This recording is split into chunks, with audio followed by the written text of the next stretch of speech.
So, as we all know here, if you want to play your games the way the Lord intends, you have to invert your y-axis. As we also know, because I have touted this for a long time, Xbox has done an amazing job with this, because on the 360 and on the Xbox One and all of its iterations, they had a feature where you could go into the system and you could say, hey, invert my y-axis, and it would just do it for every game. It would just make it a thing. I didn't have to go into the settings, because as it is now, because the world is in a state of sin, and I have to go into every game, the first thing I have to do is go to the camera and invert the y-axis. Yeah. That's what I have to do right now. Except on my Xbox. I never had to do that because I could just tick that in the little settings and it was good.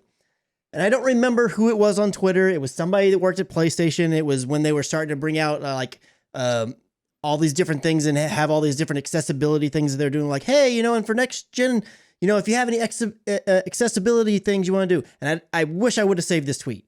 I mean, it's somewhere. I could probably go search for it. But I was like, how about could you please give us this system-wide invert Y? I would really, really, really, really, really appreciate it if you could do that on the next PlayStation.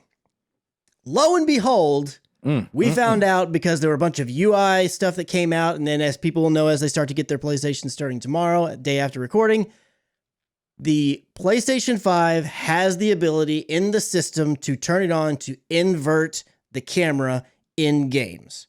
So this is amazing. Now, where it differs is that it seems like, just like with backwards compatibility, Xbox has been at this game for a while now.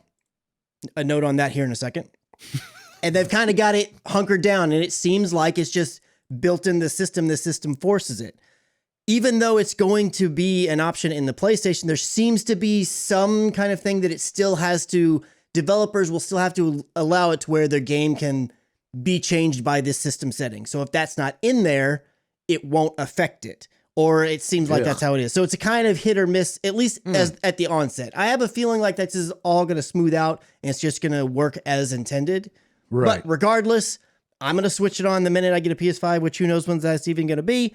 And hopefully I'm just going to assume every game is there until I'm going ceiling floor, ceiling floor, ceiling floor. Once I do that, I'll know it must not be working for this game.